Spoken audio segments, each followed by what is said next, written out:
My son showed me this website recently and it got me really excited.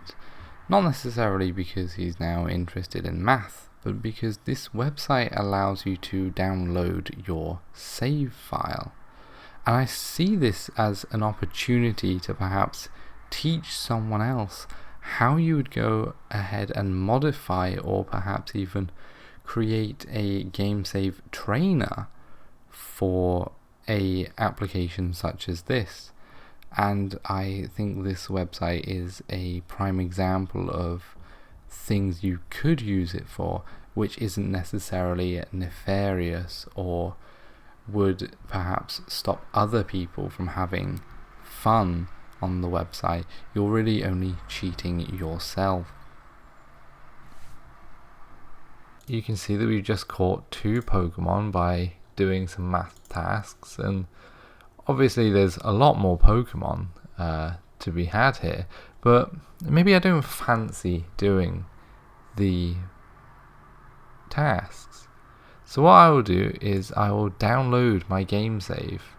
So as you see, the website is in Norwegian, but I will download my game save, and it says my name and save file. Now, how are we going to edit this save file? Because if we open it in a text editor, it's not plain text. We can't just modify a value and then re-upload it. And I don't know how this string of text has been encoded. So what I'll do is I'll just type in multi-decoder and see if there's anything that can tell me what this is, what this has been encoded with. So I know my username, so I'll just search for my username, and there we go. It's managed to, using base 64, decode that save file. So now we can see that's my username, a number that says 40, which I'm assuming is how many coins I have, a number which says 2, which I assume is how many Pokemons I have caught, and then there is 2 alphanumeric bits of data, but we're not quite sure what that relates to just yet. Then this is 1000. We're not sure what any of this information is. What we could do was edit this, re-encode it, upload it, and see which bits of data is effective. As we see here, under this says tasks solved by level, and in level 1 we've done 10 tasks.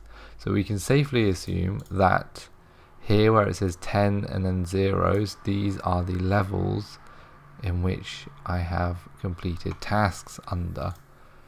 And then you can see that there's some achievements down here, none of which are completed because this is a brand new game file, brand new save file. So here we go, these are our achievements. So if we look for ghost type trainer, we will see that we are on progress 1 of ghost. There it is, there's ghost type trainer, progress 1, goal of 250. So what we could easily do is just simply modify this data, re-encode it using base 64, and then re-upload it again. Here we go, we can use this website to easily encode and decode what our game save is. But instead what I would like to do is create a program that could modify the save file for us. So what I'm going to do is use Visual Studio. We'll just open up Visual Studio 2019 and we can create a new project. What we'll be using is something called Windows Forms app. So we'll just create a new forms at. We'll call it YouTube Save Editor. Everything else can just stay as it is.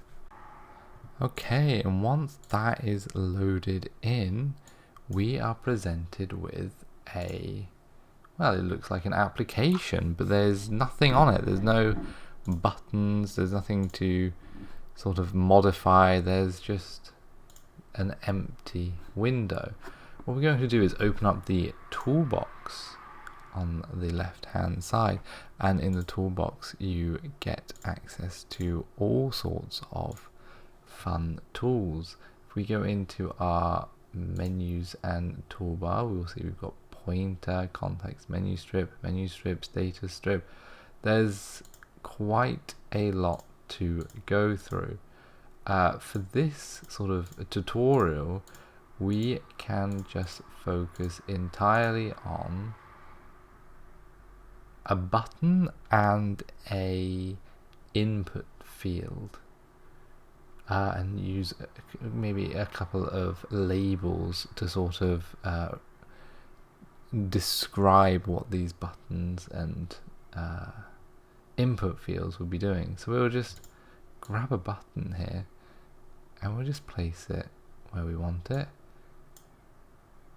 and there we go.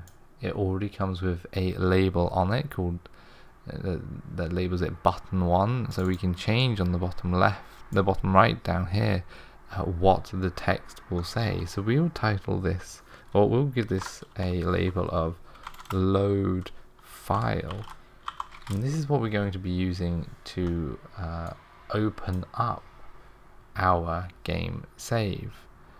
If we scroll further down, we can designate this a name, which we will later use to reference this button. So I can call this a load button, and that way I'll be able to reference this specific button, so that when I click this I will know which button was clicked.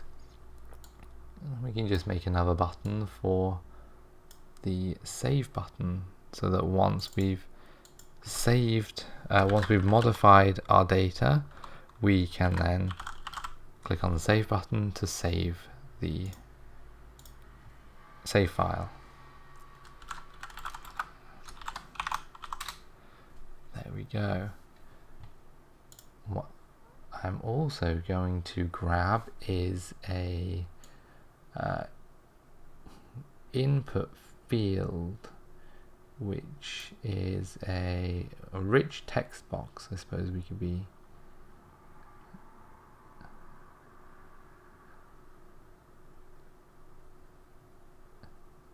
here we go, rich text box, not a input field but a rich text box, and this we will just leave as the default name is what we can have inside of this.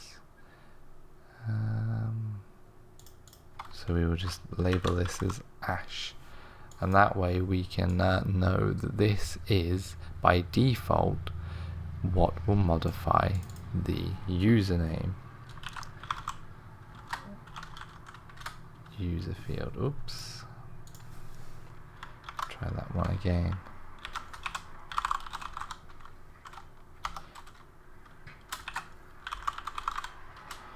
There we go. Another thing we can add is a picture box, and this will simply display an image. So by default you won't have any images loaded into your program, but what we can do is just import, and here I have already taken some assets from the website. We are not going to be using all of them, but I will use the coin bag and lure modules, and I think that will be enough for now. Go ahead and import these, and now in the bottom right hand corner we can choose which of the images we would like, so we can change this to our money. Now clearly it's too big, so we need to change the way that this is filling the box. And we will do that by adding a background image as the money. Change tile to stretch. There we go. So now we can place that, and then we can have another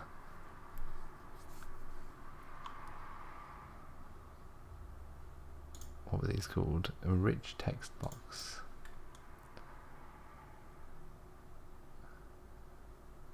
Add in another rich text box for this, and we can just give it a default value of 0, and we can title this money. Now we should probably write some code. So what we're going to do is double click on a load file button, and it will open up a script, and you would see that it's also created for us a method which is already referenced from the button. Just by double clicking on it, it's done all of this for us.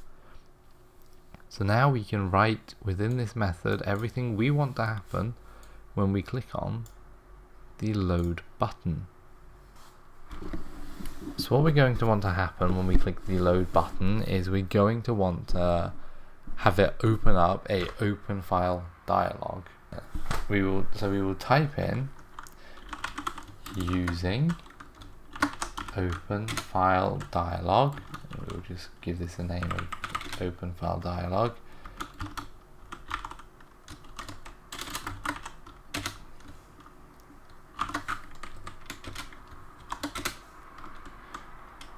We want to open file filter, because we only wanted to search for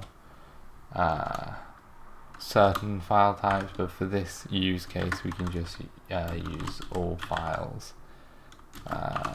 That is completely fine.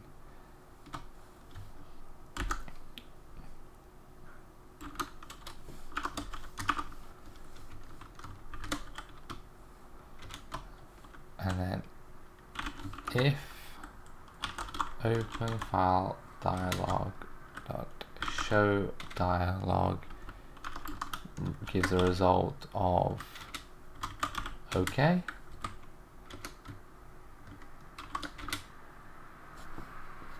what will we want to happen?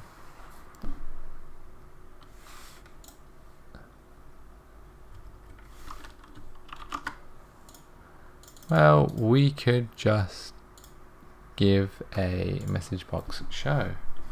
So message box, and we can just give this a message. This worked. Give it a type of just error. We can give it a button.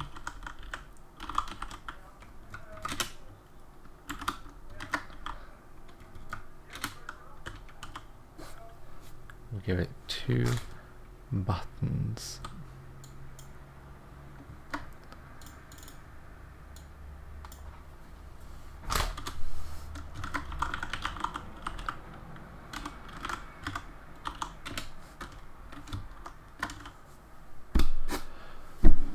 And now if we click on start, we should get our program to open, and if we click on load file,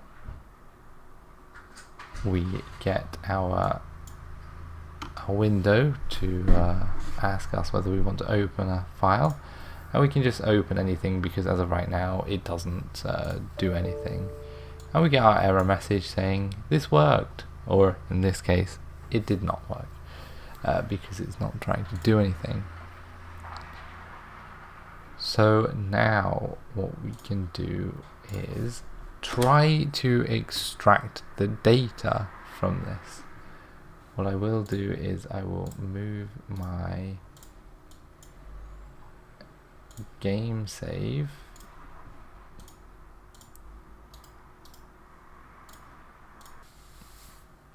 so now we know that we can access and open files. What we're going to need to do now is read the contents of this file and then decode it, allow for modifications, and then make the save button, re-encode it, and then save it as a new file.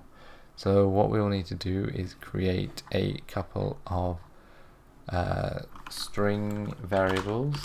So we can do a string of the original content, which can just be empty for now, a string for the decoded content, and a string for the encoded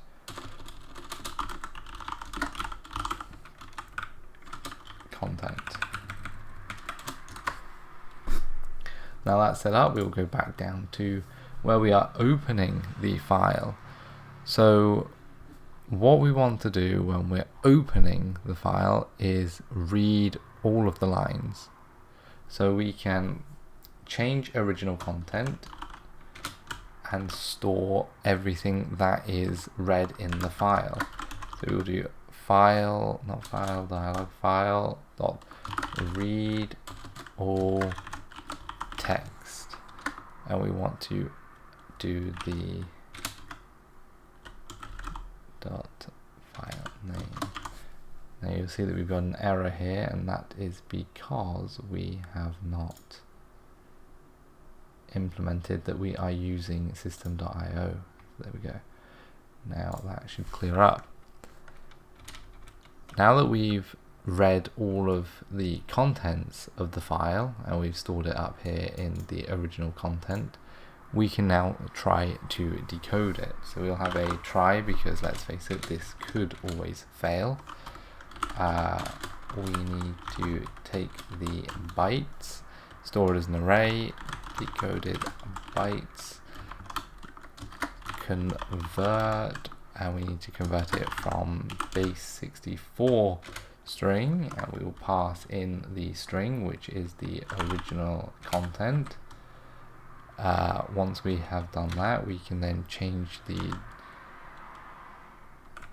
decoded content and save that as the encoding, get encoding. Now here we will need to figure out which type of encoding we will want.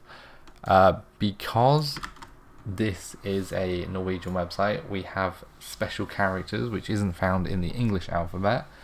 So I know from previous projects that I will need to use this here in order to not get garbled data back from the encoding and decoding process.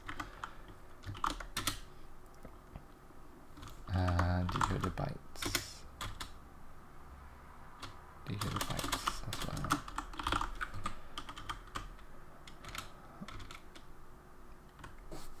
Now, once that's done, if we go back to how it looked when we've decoded this, we're on encode. If we decode this again, you will see that all of this data is split up into sections, which is separated by these vertical lines. Now we can use this to our advantage, because now instead of trying to search for a specific string in order to modify the data, we can in fact use these as blocks of data and essentially count which block needs to be modified. So if I wanted to modify how many coins I have, I would, as an array starting from 0, 0, 1, I would have to change the first block of data. So we'll be using these vertical lines to our advantage here. So what we want to do is split the content into different strings. So I will make a string array, call it just split content, which will be the decoded content, and we will use split using the character of the vertical line. Now we know from just glancing at the save file that the first block of data was the username, so we can just store the username would be split content 0. Put the 0 within the brackets. And we saw, what else can we gather? We see that 40, which is our amount of coins, is the first block of data. So we can do coins.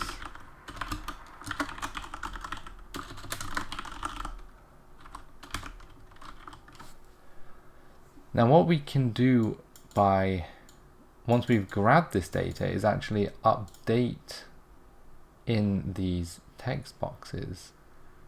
Now first of all we would need to get a reference to these, and we can do that by simply double clicking it, and then we know that this is called a user field. So then we can do user field text and just change that to the content and the first block of data.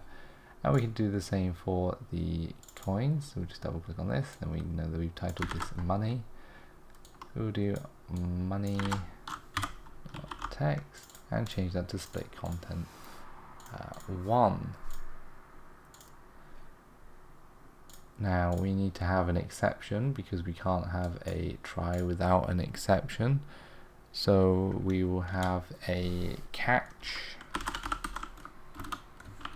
format exception, and then we can actually take our error message and just move it up into here, and then we can say that this is perhaps not a valid base64 encoded string, for example. So we'll just type in this content is not a valid base64 string, encoded string. We can leave it as a error message, and that should work fine. So now if we run the program and we click load file and we load in our save file, we're hoping that these two fields will update, and they do. It is successfully read the username and the amount of coins stored within that file. So how would we go about modifying this data? Well, we already have a reference to the boxes, the input fields.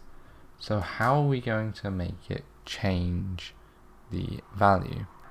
So in order to do that, we can do a int as an index to modify,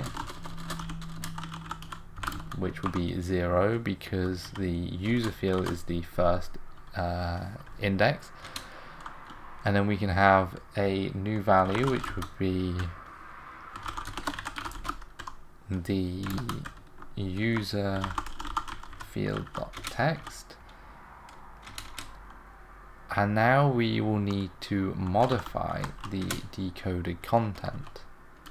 Now, in order to modify it at the specific values that we have set here, because we're going to have multiple of these input fields, what we're going to do is create a new method which will help us so we don't have to keep individually going back into the string and modifying it. So what we will do is create a method, a static method modify string at index, we will have a string of the input that needs to be lowercase. We will have a separator,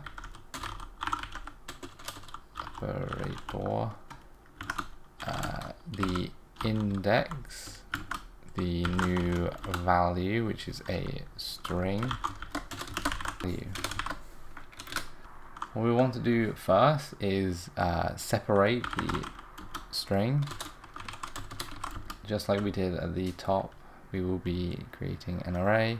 We just call this parts, and we will split it by the separator, which just does essentially exactly what was at the top. And now we will do, we'll just have a check for if the index is less than 0, or if the index is greater than the amount we have in the array. We can just throw an index out of range exception with a message of index out of range. And that way, if our index is out of range, we will just throw an exception.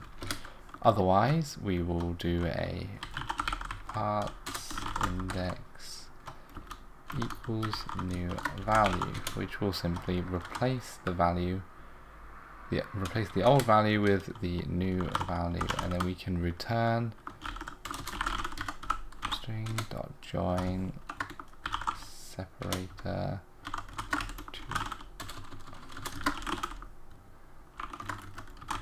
parts. Now, going back to our user field, what we want to do is do the decoded content would be the modify string at index. Now we will need to pass in the save file, which is essentially decoded content. That is just the save file in its entirety decoded. We will pass in the character which separates the blocks of data, and then we will pass in the index to modify and add in the new value. So this will then grab the save file contents, say that we need to modify the save file contents using this character. We will get the index to modify, which is the block of data we want to modify, and it will change it with the new value. So we can just copy this, paste this into money change, and then change the index to modify to 1, and change the new value to the money.text, and then that should be working fine. However, we won't be able to test this until we have a save button. Now the save button will essentially be doing exactly what the load button does, just in reverse. So let's take our save button, we'll move it up towards the top so that we've got something to copy off of. So first what we want to do is grab the byte, which will be the encoding. Yes, encoding. I should just copy this, shouldn't I?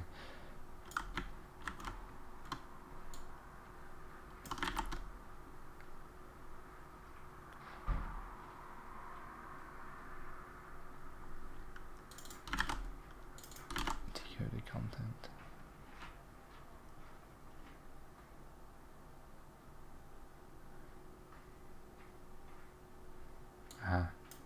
This is why you shouldn't just go copy and pasting, because we want to get the bytes of decoded content. Once we've done that, we will then create a string of just basic 64 modified content, convert it to base 64 string, modified bytes. Encoded content will be the base 64 modified content. There we go.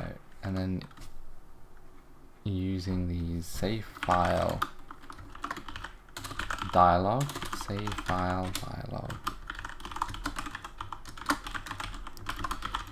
we'll create a new save file dialog.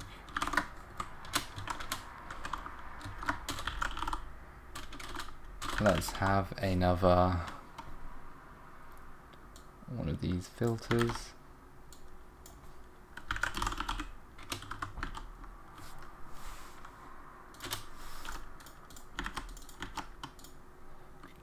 Make it the same as the open dialog. Now we will do a if save file dialog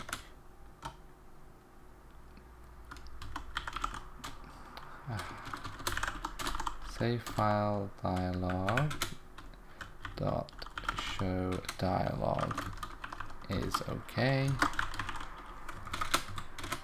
Then we can write the file. So we'll do file write all text, and we will just pass in the file name, say file dialog dot file name with the content.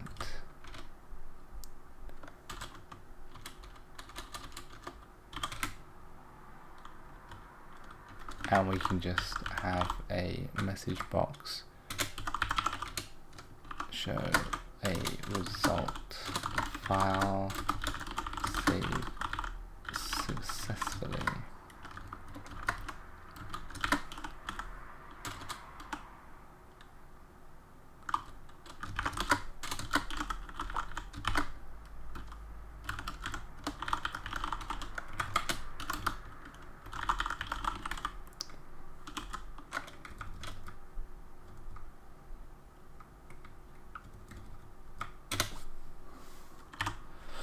So let's see if that's working now.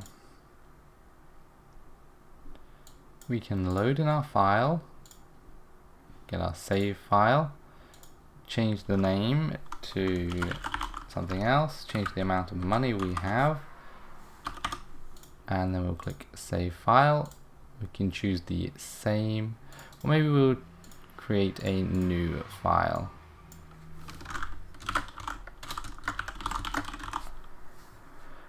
Save that, we get a success.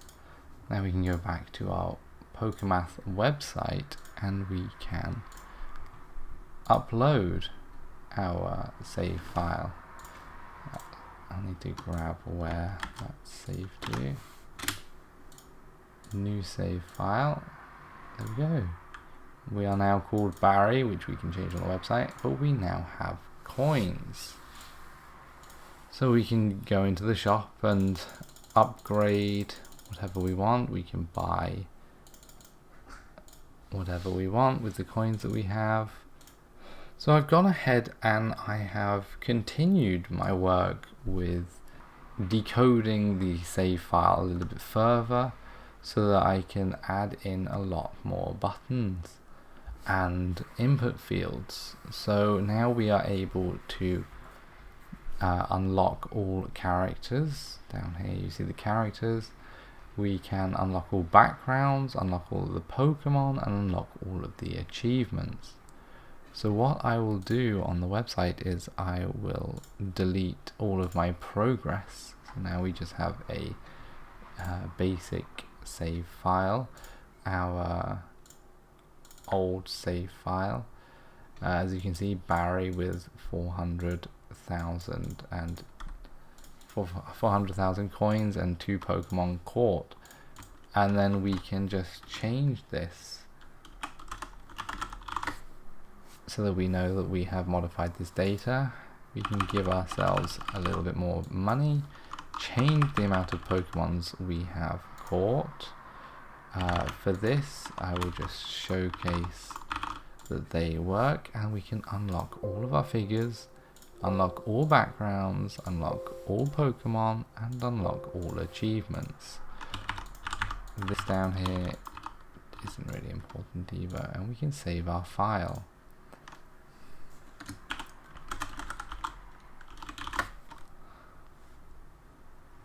We can just save it as and then we can go and upload our new file. And as you can see, we've got our money. We have unlocked all of the backgrounds. We just need to click use to activate them. Our trainers are all unlocked. You can see that we have Shiny Charms 123, Legend Lures 345, but most importantly, if we go into our Pokemon's court,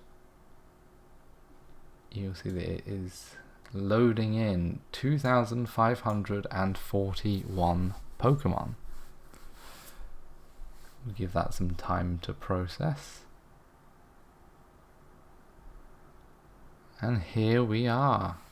We have managed to unlock every single Pokemon that you can find in this Pokemath online website.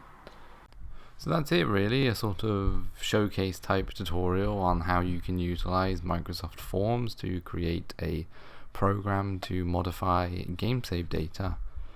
I hope that someone learned something from this. If not, write in the comments below and maybe someone else can learn something from you. Thanks for watching.